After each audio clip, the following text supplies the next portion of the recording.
है। एक अचंबा देखा रे भाई, ठाडा सिंह चरावे गाई।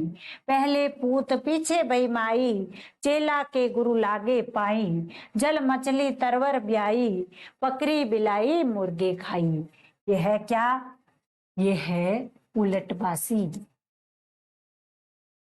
और उलटबासी होती है तो अद्भुत रस तो होता ही होता है, अद्भुत रस। एक अचंबा देखा रे भाई, कबीर कहते हैं कि हे संतों, हे साधकों, मैंने एक अचंबा देखा है। क्या देखा अचंबा? ठाडा सिंह चरावे गाई। यानी ठाडा यानी खड़ा हुआ, सिंह यानी ज्ञान रूपी सिंह, ज्ञान रूपी सिंह। तो सिंह किसका प्रतीक है? ज्ञान का। और गाय यानी इंद्रिय रूपी गाय। गाय किसकी प्रतीक है? यहाँ पर इंद्रियों की प्रतीक है। गाय किसकी प्रतीक हुई? इंद्रियों की।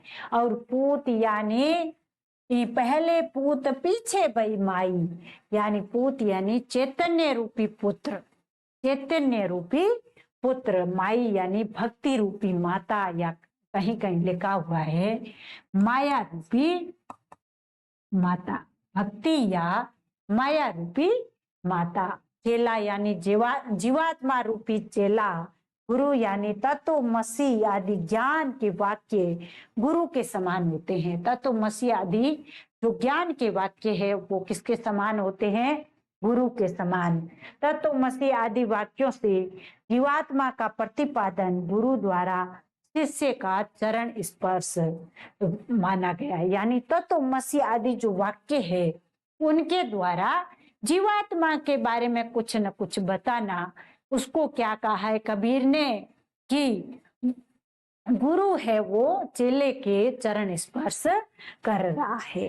जल मछली यानी कुंडलिनी रूपी मछली, तरवर ब्याई यानी ब्रह्मरंध्र रूपी वृक्ष के उच्च स्थान पर आनंद रूपी बच्चे को जन्म दिया। और बिलाई यानी माया रूपी बिल्ली, मुर्गे यानी ज्ञानी जीव रूपी मुर्गा। तो यहाँ पर पूरा का पूरा प्रतीक है और कुछ नहीं। अर्थ अगर इन प्रतीकों को याद कर लिया तो अर्थ सीधा सीधा हो जाएगा। अर्थ भले लिखें या न लिखें, केवल प्रतीक ही है जिनको हमें याद करना है। जैसे पहला है एक अचंबा देखा रे भाई, यानी एक आश्चर्य देखा गया। कबीर कहते हैं कि लिख ही लेते हैं अर्थ क्या है। कबीर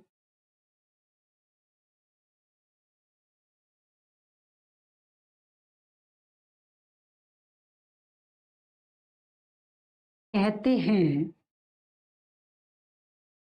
कि एक अचंबा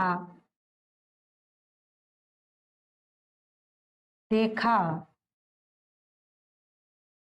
गया है कि ठाडा सिंह चरावे गाई, यानी ज्ञान रूपी शेर, ज्ञान रूपी शेर क्या कर रहा है? इंद्रियों रूपी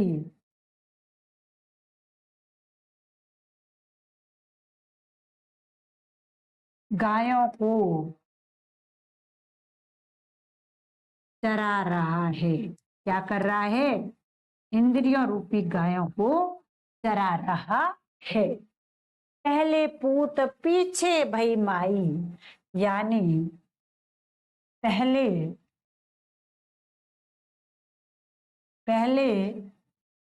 चैतन्य रूपी पुत्र, चैतन्य पहले आता है, माया या भक्ति बाद में। पहले चैतन्य रूपी पुत्र का जन्म हुआ, बाद में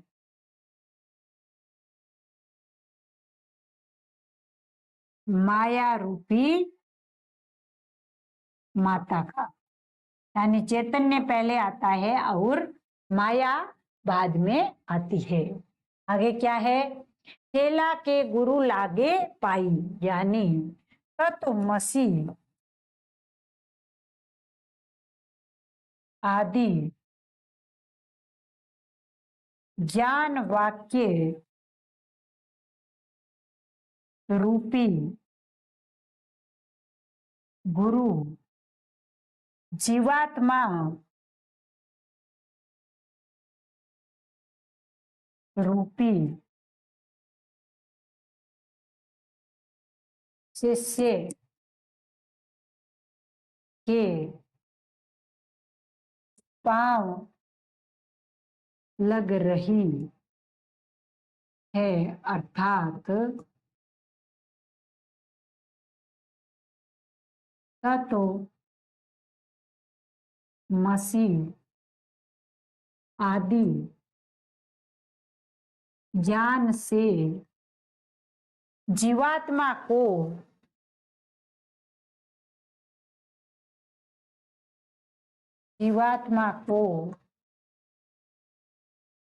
समझा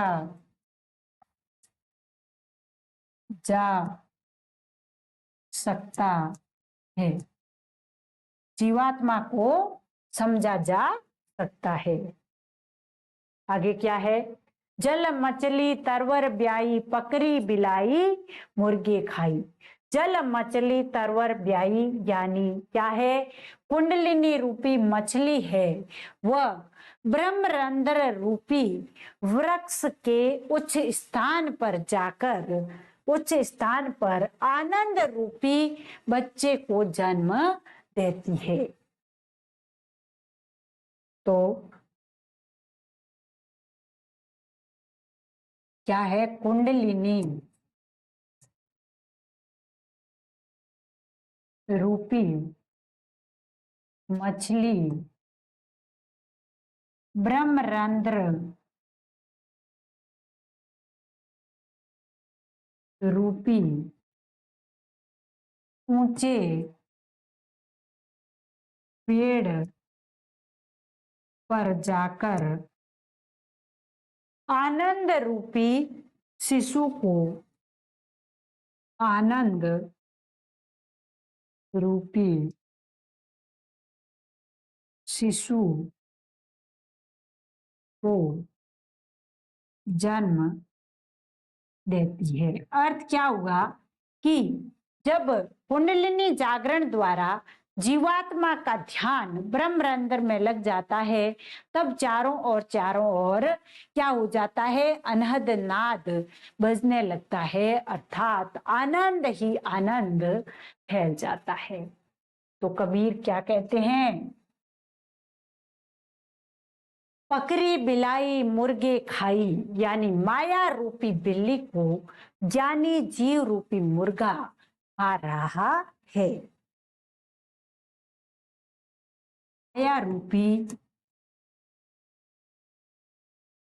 बिल्ली को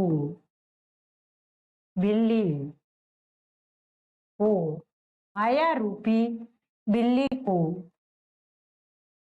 ज्ञान रूपी मुर्गा खा रहा है। और ये पूरी की पूरी क्या है? उलटबासी है। इसमें अद्भुत रस का परिपाक हुआ है, अद्भुत रस का परिपाक, जहां पर जो वास्तविक जीवन में है उससे बिल्कुल उल्टी बात देखने में लगेगी। जब उसके अर्थ को हम अच्छे तरीके से समझ लेंगे तब जाकर के उसका सही अर्थ समझ में आएगा। इसलिए इसे क्या कहते हैं? इसे कहते हैं उलटबासी। बैल ही डारी गूनी घरी आई, कुत्ता को ले गई बिलाई, तलीकर शाखा सासा ऊपरी करी, मूल बहुत भांति जड़ लागे फूल, कहे कबीर या पद को बूझे, ताकू तिन्यू त्रिभुवन सूझे। क्या कहते हैं कबीर? बैल ही यानी अहंकारी जीव रूपी बैल, गुनी यानी ज्ञान रूपी बोझा, कुत्ता यानी विषय भोग रूपी कुत्ता। ध्यान देने वाली बात है कि कुत्ता किसका प्रतीक है? विषय भोग का। गुनी किसकी प्रतीक है? गुनी यानी बोझा, और बोझे के रूप में क्या आया है? ज्ञान। और बैल ही किसे कहा गया है? अहंकारी जीव को, अहंकार से भरे हुए जीव को क्या कहा है? बैल कहा है। तलीकर शाखा, सासा यानी माया रूपी शाखा नीचे की ओर रहती है। पेड़ की माया रूपी जो शाखा है वो नीचे की ओर रहती है। ऊपरी करी मूल, संसार रूपी वृक्ष का मूल ब्रह्म ऊपर की ओर है। संसार रूपी वृक्ष का मूल किस ओर है? ब्रह्म। ब्रह्म जो है वो किस ओर है? ऊपर की ओर है। जड़ फूल यानी ब्रह्म तत्व रूपी जड़ में मोक्ष सिद्धि रूपी फूल लगे हैं। तीनों त्रिभुवन यानी तीनों लोक, आकाश पाताल और पृथ्वी, इन तीनों को सूझ ले उनको कबीर कहते हैं। कहे कबीर या पद को बूझे, यानी इस उलटवासी को जो समझ लेगा वो तीनों लोक को आसानी से समझ लेगा। तो कबीर क्या कहते हैं? प्रतीक याद होने चाहिए। बैल ही डारी गुनी घरी आई, यानी अहंकार, अहंकारी जीव रूपी बैल को छोड़कर, अहंकारी जीव रूपी बैल को छोड़कर गुनी घरी आई, ज्ञान रूपी बोझा अपने आप घर आ गया। ज्ञान रूपी बोझा अर्थात आत्मा को सच्चा ज्ञान हो गया, घर आ गया। अर्थ क्या हुआ? आत्मा को सच्चा ज्ञान हो गया। कुत्ता को ले गई बिलाई, विषय भोग रूपी कुत्ते को माया रूपी बिल्ली ले गई। विषय भोग रूपी कुत्ते, यहाँ पंक्ति ऐसे पूछी जा सकती है सीधी, कुत्ता को ले गई बिलाई। इस पंक्ति में कुत्ता किसका प्रतीक है? तो कुत्ता किसका प्रतीक है? विषय भोग रूपी कुत्ते को, विषय भोग रूपी कुत्ते को ले गई बिलाई यानी माया रूपी बिल्ली, माया रूपी बिल्ली ले भागी, ले भागी।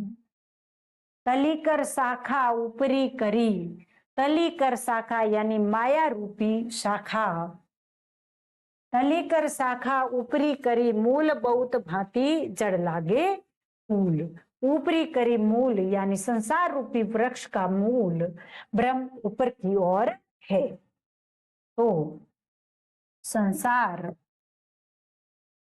रूपी, संसार रूपी वृक्ष का, संसार रूपी वृक्ष का मूल ब्रह्म ऊपर की ओर है।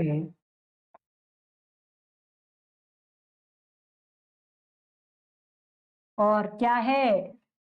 तलीकर शाखा ऊपरी करी, तलीकर शाखा ऊपरी करी मूल, यानी संसार रूपी वृक्ष का मूल ब्रह्म तो ऊपर है और माया रूपी शाखा है वो नीचे की ओर है। माया रूपी शाखा, माया रूपी शाखा नीचे की ओर है। कहने का अर्थ ये हुआ कि संसार रूपी वृक्ष जो है उसका मूल तो ब्रह्म है, यानी इसकी पूरी की पूरी मूल जड़ जो संसार की है वो ब्रह्म खुद है। और इसमें जो माया रूपी शाखाएं हैं वे नीचे की ओर रहती है, अर्थात इधर उधर फैली हुई रहती है। और बहुत भांति जड़ लागे फूल, और क्या होता है, ब्रह्म तत्व रूपी जड़ में मोक्ष सिद्धि रूपी फूल लगते रहते हैं। तो क्या है, भांति जड़ लागे फूल, यानी ब्रह्म तत्व भी मूल पर मोक्ष सिद्धि आदि, मोक्ष सिद्धि रूपी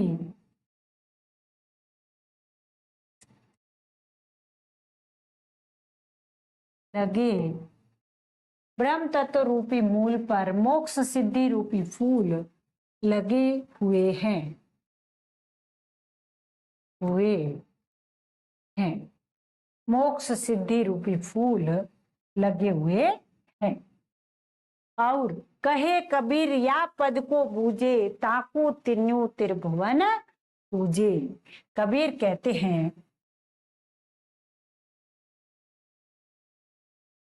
कबीर कहते हैं कि जो इस पद को समझ लेगा